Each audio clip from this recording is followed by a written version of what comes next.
नमस्कार। News at 9 programme में आपका स्वागत है। हेडलाइंस की शुरुआत से पहले आप सबके लिए एक जरूरी सूचना। किन्हीं अपरिहार्य कारणों के चलते आज अमृत उपाध्याय सर न्यूज एट 9 का शूट नहीं कर पा रहे हैं।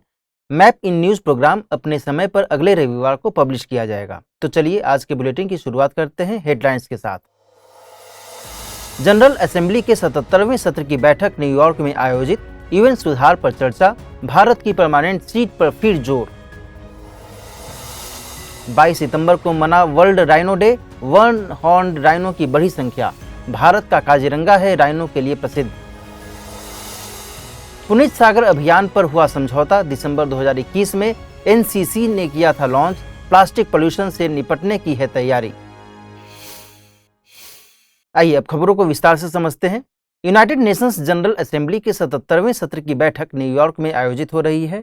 13 सितंबर से शुरू हुई यह बैठक 27 सितंबर तक चलेगी। इस दौरान अमेरिकी राष्ट्रपति जो बिडेन ने संयुक्त राष्ट्र सुरक्षा परिषद में सुधार के लिए अपनी प्रतिबद्धता को दोहराया है। साथ ही सुधार के लिए गठित होने वाली सिक्योरिटी काउंसिल में जापान, जर्मनी और भारत की परमानेंट सीट की बात भी कही है।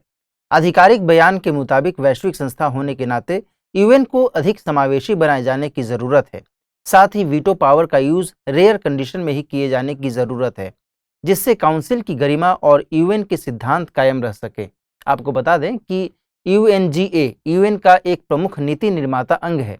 यह सभी सदस्य देशों को बहुपक्षीय मुद्दों पर चर्चा करने के लिए एक मंच मुहैया कराता है। इसमें शामिल सभी 193 देशों के वोट की वैल्यू बराबर मानी जाती है। यूएनजीए के कुछ प्रमुख कामों की बात करें तो यह सुरक्षा परिषद की सिफारिश पर सेक्रेटरी जनरल को नियुक्त करती है, सुरक्षा परिषद के अस्थायी सदस्यों के चुनाव के लिए जिम्मेदार है, साथ ही यूएन बजट को यह अप्रूव भी करती है। वहीं सिक्योरिटी काउंसिल की प्राथमिक जिम्मेदारी अंतर्राष्ट्रीय शांति और सुरक्षा को बनाए रखना है। इसमें कुल 15 सदस्य होते हैं, जिसमें से 5 स्थायी और 10 अस्थायी सदस्य होते हैं। 5 स्थायी सदस्यों में रूस, चीन, अमेरिका, फ्रांस और यूके शामिल हैं। वहीं अस्थायी सदस्यों का चुनाव 2 साल के कार्यकाल के लिए किया जाता है। भारत वर्तमान में अस्थायी सदस्य के तौर पर इसमें शामिल है। हर साल 22 सितंबर को वर्ल्ड राइनो डे मनाया जाता है। इस दिन को मनाने का मकसद राइनो की जैव विविधता में अहमियत को सेलिब्रेट करना है। दुनिया में 5 तरह की राइनो की प्रजातियां पाई जाती हैं: Sumatra rhino, Java rhino, greater one horn rhino, black और white rhino. White rhinos Africa में पाए जाते हैं। वर्तमान में इसकी 2 उप प्रजातियां नॉर्दर्न और सदर्न राइनो मौजूद हैं। इसमें नॉर्दर्न राइनो के मात्र 2 ही जानवर बचे हुए हैं। ब्लैक राइनो भी अफ्रीका के सवाना घास के मैदानों में पाए जाते हैं। ग्रेटर वन हॉर्न राइनोज केवल भारत, नेपाल और भूटान में पाए जाते हैं। इन्हें IUCN की रेड लिस्ट में वल्नरेबल श्रेणी में रखा गया है। असम का Kaziranga national park one horn rhinos के लिए प्रसिद्ध माना जाता है। इसके अलावा असम के ही Orang national park, Pabitora wildlife sanctuary और मानस नेशनल पार्क में भी इनकी मौजूदगी देखी जाती है। इसके अलावा पश्चिम बंगाल के जल्दापारा नेशनल पार्क और गोरुमारा नेशनल पार्क में भी वन हॉर्न राइनोज पाए जाते हैं। इंटरनेशनल राइनो फाउंडेशन द्वारा जारी स्टेट ऑफ राइनो रिपोर्ट 2022 के मुताबिक इनकी संख्या 4000 का आंकड़ा पार कर गई है। ये इनके कंजर्वेशन के लिए किए गए प्रयासों को दर्शाता है। जबकि अफ्रीका और इंडोनेशिया में राइनो की संख्या चिंता का कारण बनी हुई है। वहीं जावा राइनोज केवल इंडोनेशिया के उजुंग कुलोन नेशनल पार्क में पाए जाते हैं। सुमात्रा राइनो, ब्लैक राइनो और जावा राइनो को IUCN की रेड लिस्ट में क्रिटिकली इंडेंजर्ड की श्रेणी में रखा गया है। भारत ने गेहूं और चावल के निर्यात पर लगे प्रतिबंध को लेकर अपनी डिसीजन को डिफेंड किया है।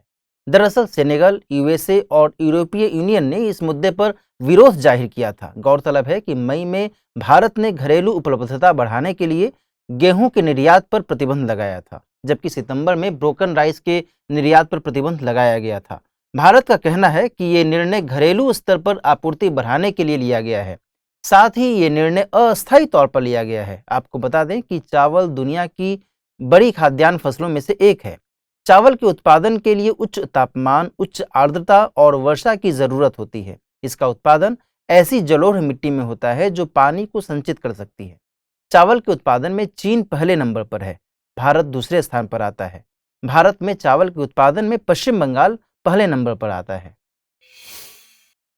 नेशनल कैडेट कॉर्प्स और यूनाइटेड नेशंस एनवायरनमेंट प्रोग्राम ने एक MOU पर हस्ताक्षर किए हैं। इसके जरिए प्लास्टिक पॉल्यूशन और क्लीन वाटर बॉडीज का मकसद पूरा किया जाना है।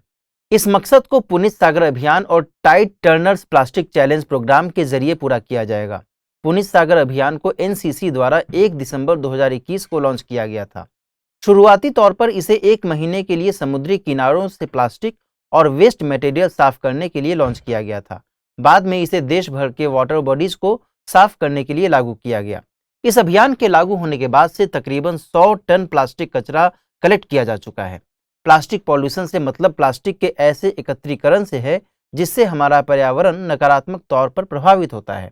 आपको बता दें कि UNEP यानी यूनाइटेड नेशंस एनवायरनमेंट प्रोग्राम का गठन साल 1972 में किया गया था। 2022 में इसकी स्थापना के 50 साल पूरे हुए हैं। यह वैश्विक स्तर पर पर्यावरण और सतत विकास से जुड़े मुद्दों पर निर्णय लेने के लिए जिम्मेदार है। इसका मुख्यालय केन्या के नैरोबी में है। आज के बुलेटिन पर आधारित प्रश्न देख लेते हैं। पहला सवाल है, गोरुमारा नेशनल पार्क किस राज्य में स्थित है? ऑप्शंस हैं असम, मेघालय, पश्चिम बंगाल या फिर त्रिपुरा। दूसरा सवाल है, निम्नलिखित कथनों पर विचार कीजिए। पुनीत सागर अभियान जल शक्ति मंत्रालय के द्वारा लॉन्च किया गया है। दूसरा कथन है, चावल के उत्पादन में चीन दुनिया में पहले स्थान पर है। और तीसरा कथन है, UN सिक्योरिटी काउंसिल की प्राथमिक जिम्मेदारी अंतर्राष्ट्रीय शांति और सुरक्षा को बनाए रखना है। नीचे दिए गए कूटों का प्रयोग कर सही उत्तर चुनिए। केवल 1 और 2, केवल 2 और 3, केवल 1 और 3 या फिर 1, 2 और 3। पिछले बुलेटिन पर आधारित प्रश्न थे। पहला सवाल था, SR सिन्हो कमीशन संबंधित है आर्थिक रूप से पिछड़े वर्ग से, डिजिटल पेमेंट सिस्टम से, RBI से या फिर CBI में सुधार के लिए बनी समिति। इसका सही उत्तर है A यानी सिन्हो कमीशन EWS आरक्षण से संबंधित है। दूसरा सवाल था, निम्नलिखित कथनों पर विचार कीजिए। पहला कथन था, SDG 4 शिक्षा से संबंधित है। दूसरा कथन, सार्थक पहल उच्च शिक्षा से संबंधित है। नीचे दिए गए कूटों का प्रयोग कर सही उत्तर चुनिए। केवल 1, केवल 2, 1 और 2 दोनों, न तो 1 और न ही 2। इसका सही जवाब है ऑप्शन A यानी केवल पहला कथन सही है। दूसरा कथन गलत है क्योंकि सार्थक पहल उच्च शिक्षा के लिए न होकर स्कूली शिक्षा से संबंधित है। तो आज के लिए इतना ही। मिलते हैं न्यूज एट 9 के अगले प्रोग्राम में। तब तक के लिए शुक्रिया।